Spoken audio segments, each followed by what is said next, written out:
Heading दीजिए pronoun.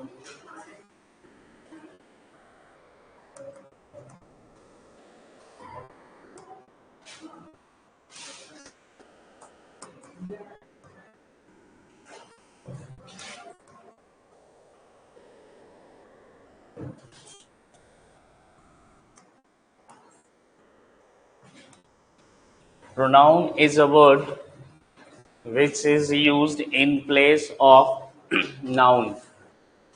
Pronoun का definition हो गया, प्रोनाउन इज अ वर्ड, एक ऐसा शब्द है जो रिप्लेस करेगा किसको? नाउन को। तो मैंने एक सेंटेंस लिख दिया, the teacher always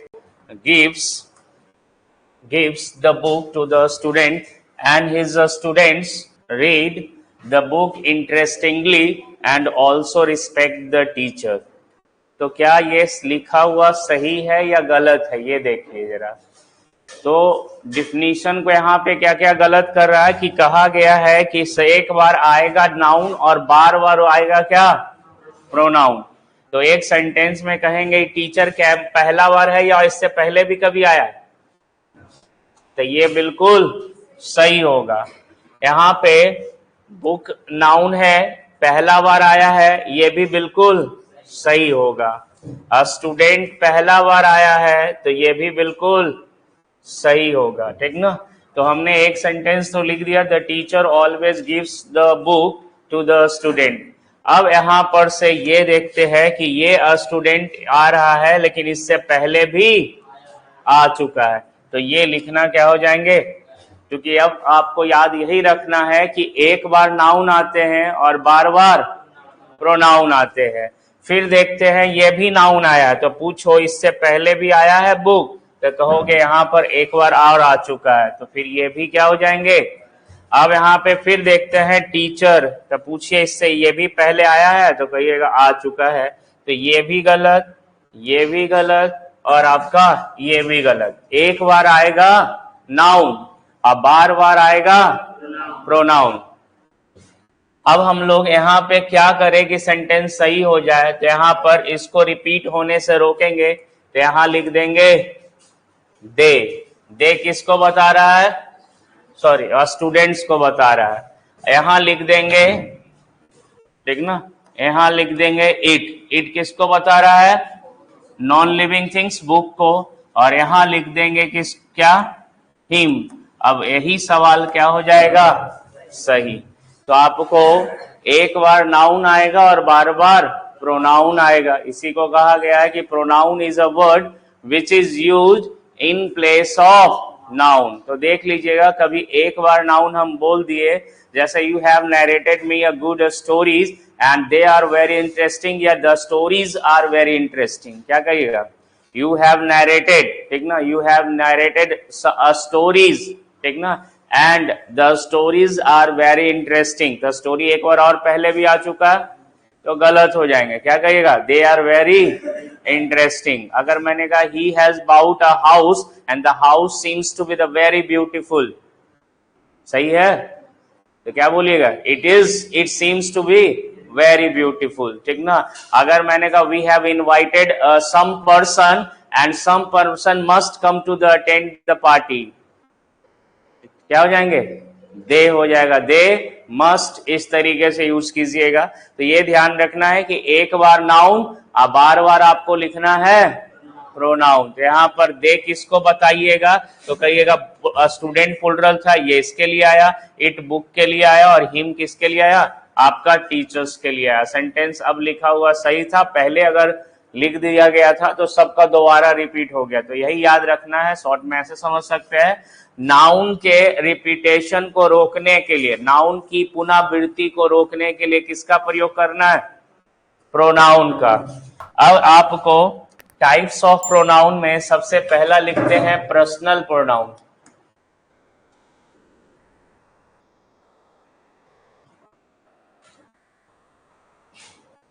personal pronouns, ठीक है। तो पर्सनल प्रोनाउन में क्या याद रखना है? Personal pronoun use to replace the name of person, place, thing an idea. तो जब हम पर्सनल प्रोनाउन का यूज करेंगे तो इसका प्रयोग हम पर्सन के नेम को चेंज करने के लिए करेंगे, आइडिया या थिंग्स, इस तरीके से।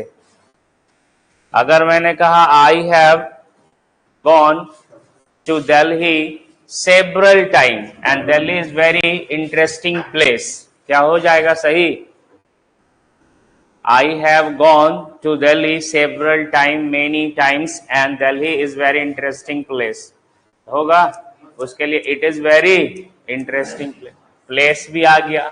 अगर कहेंगे I have, ठीक ना, help Ram, I have helped Ram and Ram is the very good student, क्या करिएगा? ही करिएगा, ठीक ना। अगर मैंने कहा he has bought several books, ठीक ना, and the books are very useful, होगा, क्या बोलिएगा? दे आर वेरी, ठीक ना। तो इस तरीके से इसको रिप्लेस करना। अब इसमें एक चार्ट बनाइए और उस चार्ट को याद रखिएगा।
सबसे पहले है पर्सन। तो पर्सन तीन तरीके से लिखा जाएगा, फर्स्ट पर्सन, सेकेंड पर्सन और थर्ड पर्सन। फर्स्ट पर्सन को बोला जाता है अ स्पीकर, जो बोलता है वो फर्स्ट पर्सन और जो सुनता है वो सेकेंड पर्सन। इन दोनों के अलावा जो बच गया to whom we are talking, ठीक ना, to whom we are talking, जिसके बारे में हम बात करते हैं, वो हमेशा कौन सा पर्सन चल गया? Third person. बोलने वाला फर्स्ट पर्सन, सुनने वाला सेकेंड पर्सन, और इन दोनों के अलावा जो भी है, ना बोलने वाला ना सुनने वाला, तो क्या हो जाएगा? Third person. उसके बाद नंबर के अकॉर्डिंग भी सीखना होगा। तो आप लोग पढ़ चुके हैं नाउन में नंबर के हिसाब से दो तरीके से होगा, सिंगुलर और, तो प्रोनाउन को भी याद रखना है, सिंगुलर और प्लुरल किस कैटेगरी में लेना है। तो देखो दो ही चीज है, singular plural, singular plural, singular plural. तो ये दो चीज नंबर के हिसाब से देखेंगे। फिर इसमें जेंडर भी आपको ध्यान रखना है कि अगर हम फर्स्ट पर्सन के अगर आई और बी को यूज कर रहे थे, किसके लिए होगा? केवल पर्सन के लिए होगा। और ये ध्यान रखना इसमें मेल और फीमेल दोनों आएंगे, पर्सन के लिए होगा। इसमें अगर कहेंगे कुछ लड़कियां भी है तो वो अपने आप को बी बोल सकते हैं, लड़के भी अपने आप को बी बोल सकते हैं, ठीक ना। दूसरा है सेकेंड पर्सन। सेकेंड पर्सन में सिंगुलर प्लुरल दोनों होता है, लेकिन उसका सिंगुलर के लिए अलग वर्ड नहीं, प्लुरल के लिए अलग वर्ड नहीं। हिंदी में तो तुम सिर्फ इतना बोलते हैं, तुम बोलते हैं तो सिंगुलर, और तुम लोग बोलेंगे तो प्लुरल, इस तरीके से बोलना पड़ेगा। लेकिन इंग्लिश वाले वर्ड से हमें सिंगुलर और प्लुरल का पता नहीं चलता। तो क्लास में अगर एक स्टूडेंट है उसको भी यू बोलेंगे, और एक से ज्यादा है तो भी यू बोलेंगे, लेकिन हिंदी से चेंज हो जाता है तुम और तुम लोग। तो ये वाला थोड़ा सा कंफ्यूज करता है, एग्जाम में सवाल पूछने के लिए इससे यूज कर आपको फंसाएगा। फिर दूसरा चीज इसमें क्या है कि ये देखो दोनों साइड आया। दोनों साइड कहने का मतलब नॉमिनेटिव केस और ऑब्जेक्टिव केस दोनों चलेगा। पहले जेंडर समझा देते हैं, तो ये दोनों के लिए होगा, ई भी पर्सन के लिए होगा, मेल और फीमेल दोनों के लिए यूज कर सकते हैं। लेकिन कोई कंपनीज कर दिया तो उसके लिए यू नहीं करिएगा। कभी बुक्स बोल दिया तो उसके लिए बी मत कीजिएगा, ठीक ना। तो ये ध्यान रखना है। थर्ड पर्सन आते हैं तो बोलने और सुनने वाले के बाद जो बच गया उसमें अगर मेल कैटेगरी है तो क्या लीजिएगा, ही, और फीमेल कैटेगरी है तो, और नॉन पर्सनल है यानी मेल और फीमेल से निकल गया तो क्या हो जाएगा, इट यूज करिएगा। और थर्ड नंबर जो प्लुरल है उसमें दे आते हैं, लेकिन दे ध्यान रखना है पर्सन और थिंग्स दोनों के लिए होगा। अगर कहेंगे आई हैव मेनी फ्रेंड्स, ठीक ना, and they have helped me, तो दे किसको बताया, पर्सन को भी बताया।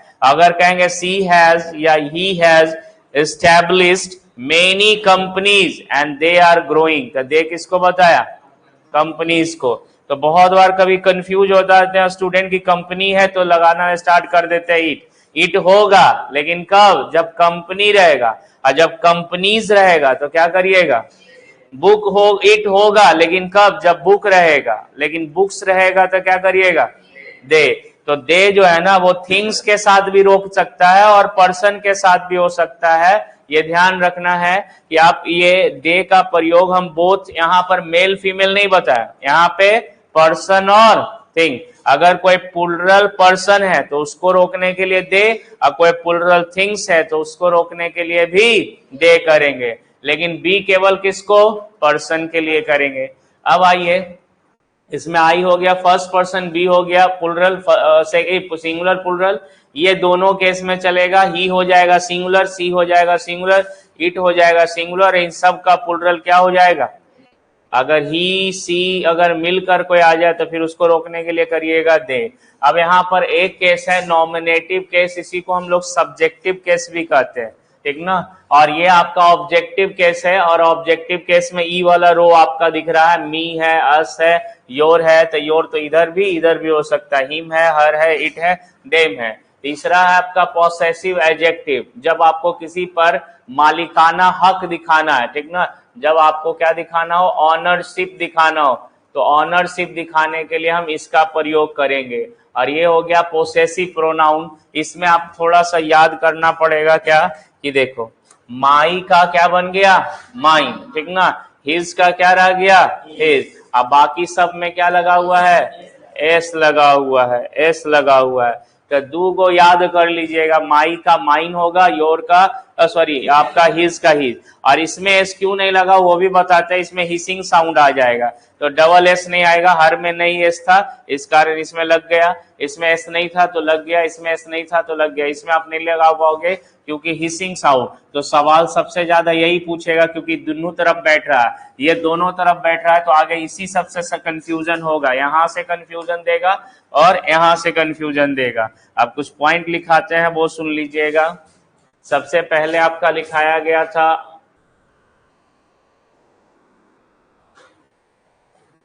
नॉमिनेटिव केस, ठीक ना। तो नॉमिनेटिव केस अगर कह दे तो आपको याद रखना है इसका यूज कहां करिएगा, यूज्ड इन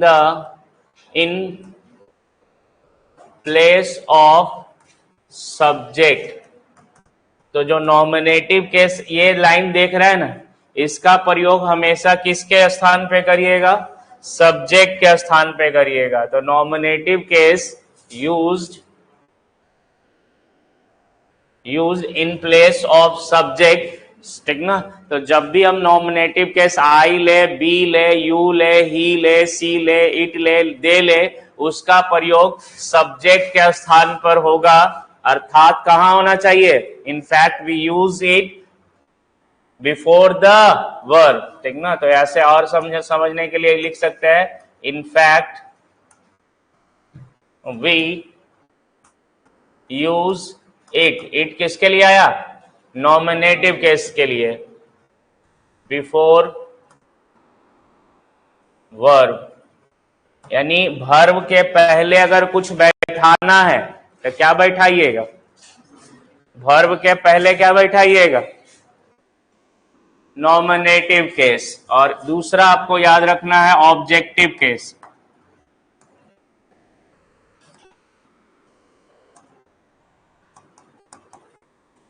ऑब्जेक्टिव केस, इसका बात करिएगा तो used in place of object. In fact, we use it after verb। तो अगर कोई सेंटेंस देखिएगा उसमें वर्ब के बाद बैठाना है तो आपका ऑब्जेक्टिव केस, अब वर्ब के पहले बैठाना है तो सब्जेक्टिव यानी nominative case.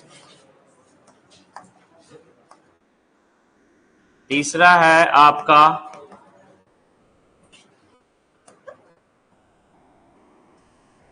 Possessive adjective. Possessive adjective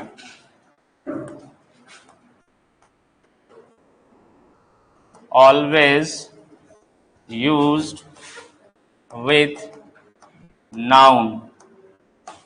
इसका जो पॉसेसिव एडजेक्टिव यूज कीजिएगा ऑलवेज यूज विथ नाउन, बिना नाउन के कभी सही नहीं होगा, ठीक ना। तो जितना जो थर्ड रो में लिखा हुआ माई, आवर, योर, हिज, हर, इसको कभी भी लिखिएगा तो नाउन के साथ ही लिखिएगा। और अगला है आपका possessive pronoun. Always used without noun. इसका प्रयोग हमेशा करेंगे कौन वाला, माइन वाला, तो ये हमेशा बिना नाउन के ही सही होगा। तो ये 4 गो पॉइंट है, इसको आपको याद रखना है, सवाल बनाने के क्रम में आपको हेल्प करेगा। चलिए कुछ आपको 1-2 सवाल से तुरंत देखिए कैसे करोगे। The teacher teaches they honestly। बोलो सही है। The teacher teaches them honestly। तो ये हो गया आपका वर्ब। अब वर्ब के पहले कौन सा केस बताए हैं, नॉमिनेटिव केस, और इधर क्या बताया है, ऑब्जेक्टिव केस। दे को देख कर क्या आया, याद आया, ये कौन सा केस है, कौन सा केस है, इसको आपको ये याद रखना होगा। रो ये आपका नॉमिनेटिव केस, सब्जेक्ट के स्थान पर ये बैठ सकता है। ये आपका ऑब्जेक्टिव केस, ये ऑब्जेक्ट के स्थान पे बैठ सकता है। इसको कैसे लिख सकते हो, विथ नाउन लिख सकते हो, ये आपको नाउन के साथ ही चलेगा। और ये कैसे बैठेगा, तो विदाउट नाउन बैठेगा। ये पॉइंट याद रखना है कि ई वाला लाइन वर्ब के, मान लीजिए यहां पर अगर हम वर्ब देते हैं तो वर्ब के पहले ये, अब वर्ब के बाद ये वाला बैठेगा। तो यहाँ पर देम क्या होगा, वर्ब के बाद। तो ये वाला सेंटेंस में अभी तो इजी है, तो यहाँ पर कहिएगा दे नहीं लिखना होगा, यहाँ पर क्या लिखना होगा, देम लिखिएगा। अगर कहेंगे ही या से हिम कैन गो विथ, ठीक ना, सी टू, अच्छा ऐसे लिख दे।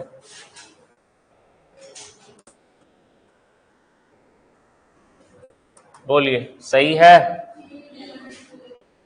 तो यहां पर ये आपका वर्ब आया, वर्ब के पहले नॉमिनेटिव केस, ये नॉमिनेटिव केस है नहीं तो क्या करना सही हो जाएगा, ही हो जाएंगे। अगला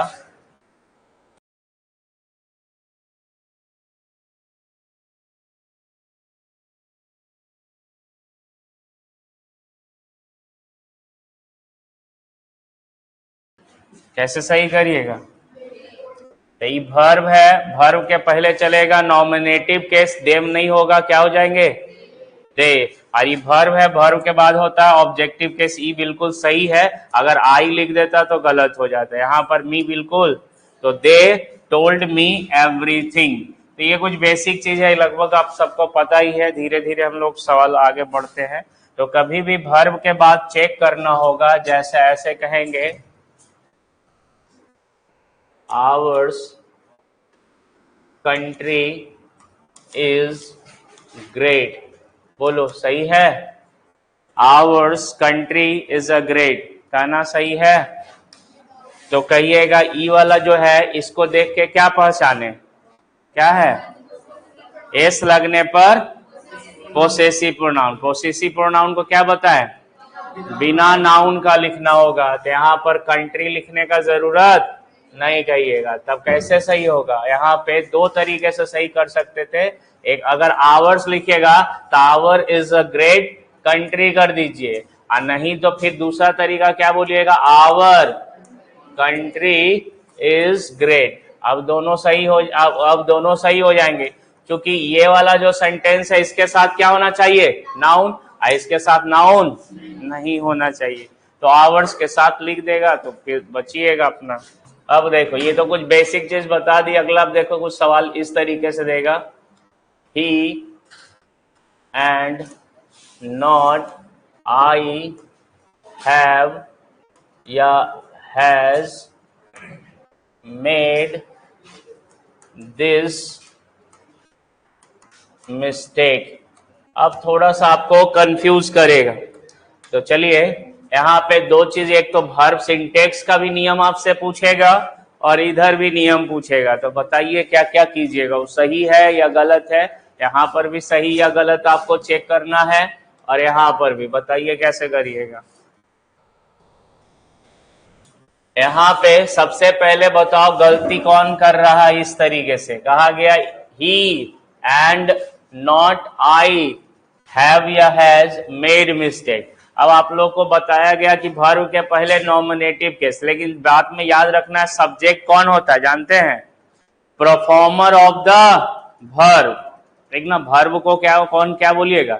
परफॉर्मर ऑफ द वर्ब, यानी जो एक्शन को करने वाला रहेगा वही सब्जेक्ट हो सकता है। तो इसमें बताओ कौन करने वाला है? ही करने वाला। ये तो आपको फंसाने के लिए दे दिया। एक तो पहले सिंगल सेंटेंस में देगा आपका नॉमिनेटिव केस, तो बिल्कुल सही है।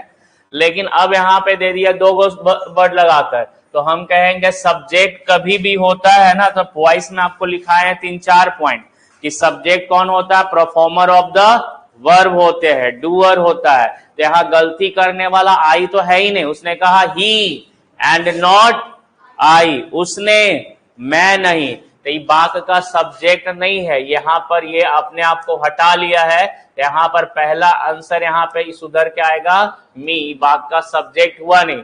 और जब ये सब्जेक्ट हुआ नहीं तो वर्ब इसके अकॉर्डिंग चलेगा नहीं। अब यहाँ पे क्या लगाइएगा? हैज। ये भी पढ़ाए हैं आपको सिंटेक्स में। लाइक का मतलब क्या होता है? लाइक का मतलब, ठीक ना, लाइक का मतलब जैसा। ये भी प्रीपोजिशन है, फंस नहीं जाइएगा इसमें, ये सब पता करना पड़ेगा।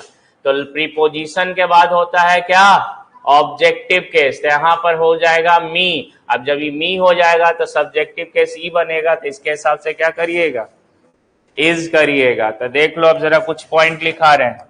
अगर हमने कभी सब्जेक्ट लिखा, यहाँ पर आपको प्रेपोजिशन दे दिया जाए, ठीक ना, प्रेपोजिशन दे दिया जाए, तो यहाँ पर आपको क्या लिखना होगा? Objective case. और वर्ब का जो प्रयोग करना होगा वो इस वाले सब्जेक्ट से दे दिया जाएगा, सिंगुलर या प्लुरल। यहाँ पे ध्यान रखिएगा, यहाँ पे सिंगुलर या प्लुरल। तो यहाँ पर अभी आपको एक पॉइंट बता दिए थे कि वर्ब के पहले क्या होता है? Nominative case. तो आप एक पॉइंट ये भी लिख लीजिए, ठीक ना, प्रीपोजिशन। पहले दो तो लिखाई दिए, अगला उसी में लिखेगा प्रीपोजिशन के बाद, ठीक ना, के बाद ऑब्जेक्टिव केस का प्रयोग करते हैं।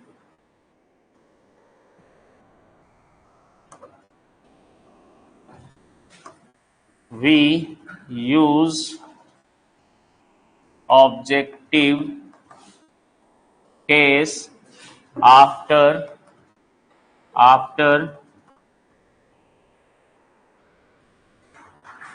प्रपोजिशन। तो वर्ब के पहले आप नॉमिनेटिव केस का यूज करिए, लेकिन बात को परफॉर्म करना पड़ेगा, ठीक ना। तो यहाँ पर क्या क्या आपको मिल सकता है वो सुन लीजिए। अगर यहाँ पे प्रीपोजिशन के रूप में आपको क्या क्या वर्ड मिलेंगे वो सुन लीजिए। यहाँ पर आपको अनलाइक मिल जाएगा, लाइक मिल जाएगा आपका, एंड नॉट मिल जाएगा, जो कि मीनिंग देगा किस चीज का, छोड़कर। एक्सेप्ट यहाँ पर मिल जाएंगे, बट मिल जाएंगे, ये सब एक जैसा यूज कर लीजिएगा। तो इसके बाद आपको ऑब्जेक्टिव केस कर लीजिएगा। प्रीपोजिशन के रूप में यहाँ पे इस तरीके का वर्ड देगा, तो इसको जब दिया रहे तो आप इस तरीके से ले लीजिएगा। तो वर्ब के पहले नॉमिनेटिव केस तभी संभव होगा जब वो एक्शन को परफॉर्म करे। यहाँ गलती काम करने वाला आई है ही नहीं, तो जब वो आई है ही नहीं तो उसको फिर हटाइए वहां से नॉमिनेटिव केस के जगह पर से। तो एक पॉइंट, तीसरा पॉइंट तो अभी आपने लिखा, प्रेपोजिशन का भी लिखिए, उसके बाद ऑब्जेक्टिव केस ही फिक्स है। तो चलिए अगला सवाल लिखते हैं यहाँ पर।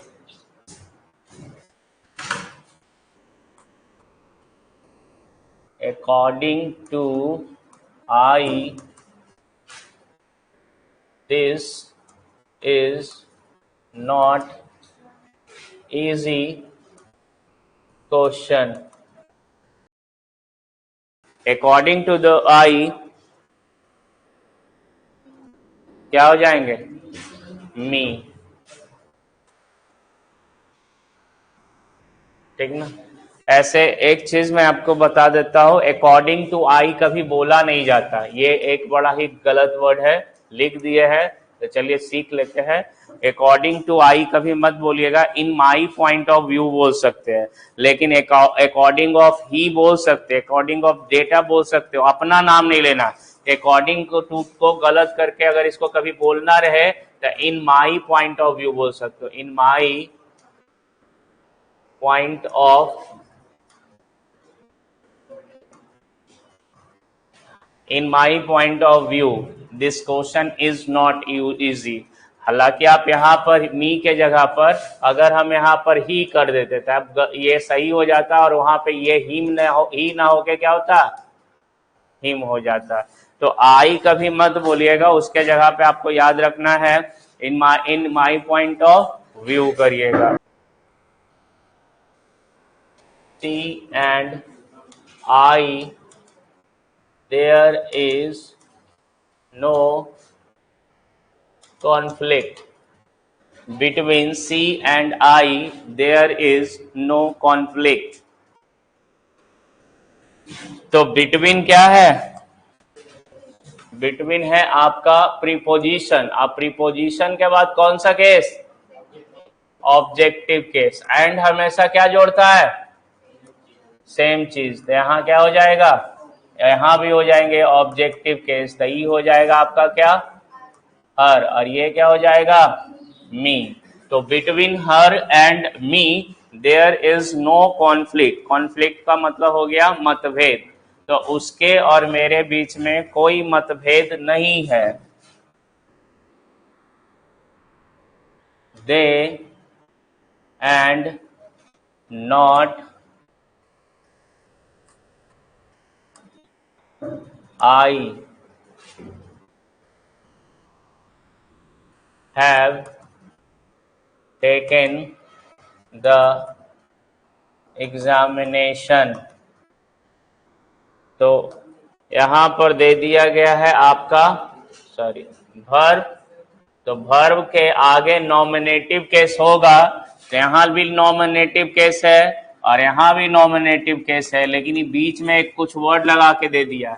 तो इसका काम मुझको छोड़कर, मैंने नहीं दिया, यहाँ पर इसको हटा दिया है। यहाँ पर आप चाहे तो क्या मीनिंग दे सकते हैं, एक्सेप्ट का, या चाहे मीनिंग दीजिएगा बट। बट का मतलब भी होता है छोड़कर। तो यहाँ पर आपका प्रीपोजिशन है, केस बदल जाएगा आपका नॉमिनेटिव में, और इसके हिसाब से है बिल्कुल सही हो जाएंगे। अगला, सी अनलाइक दे आर या is intelligent in the class.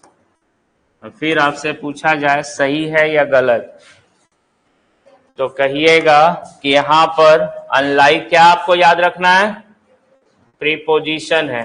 तब प्रीपोजिशन के बाद कौन सा केस, ऑब्जेक्टिव केस। यहां क्या हो जाएंगे, देम, ठीक ना। और देम होंगे तो यहाँ पर वर्ब क्या हो जाएगा। तो इसमें दो तरीके से कहिएगा, उन लोगों के जैसी वह तेज नहीं है क्लास में। तो वे लोग तो तेज हैं लेकिन सी उतना तेज नहीं है। तो इस तरीके से वर्ब के पहले नॉमिनेटिव केस आएंगे, लेकिन अगर अपवाद में आपको चाहे तो आप ऑब्जेक्टिव केस का भी यूज कर सकते हैं, लेकिन ऑब्जेक्टिव केस तब आएगा जब प्रीपोजिशन लगा कर दीजिएगा तब। और प्रीपोजिशन सिर्फ आगे में भी नहीं, पीछे में भी, जहां जहां प्रीपोजिशन, ये तो आपको सिखा दी। अगर हम यही चीज को ऐसे कहना चाहें कि आई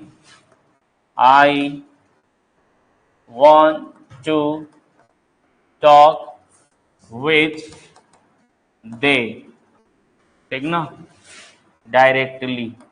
और फिर मैं आपसे पूछूं ये सही है या गलत है, तो ये प्रीपोजिशन कहीं भी आएगा ना, इसके बाद एक ही केस होगा, कौन सा, ऑब्जेक्टिव। यहां क्या हो जाएगा, डैम कर लीजिएगा। ठीक, अब चलते हैं थोड़ा सा और आगे, और ये और भी इंपॉर्टेंट हो जाते हैं जब किसी भी सेंटेंस में आपको मिला रहे एज, ठीक ना। कभी भी सेंटेंस में मिल जाए आपको देन, तो इसके बाद आपसे पूछा जाएगा, और बहुत ज्यादा पूछा जाएगा इस एग्जाम के लिए, कि यहाँ पर आपको कौन सा केस लिखना है, नॉमिनेटिव केस लिखना है या ऑब्जेक्टिव केस लिखना है। अगर एज और देन, जैसा अभी हमने यहाँ पर ऐसे लिख दिया, ऐसे कि he is as tall as I या me, दो चीज एक ही में समझ जाए। अगला,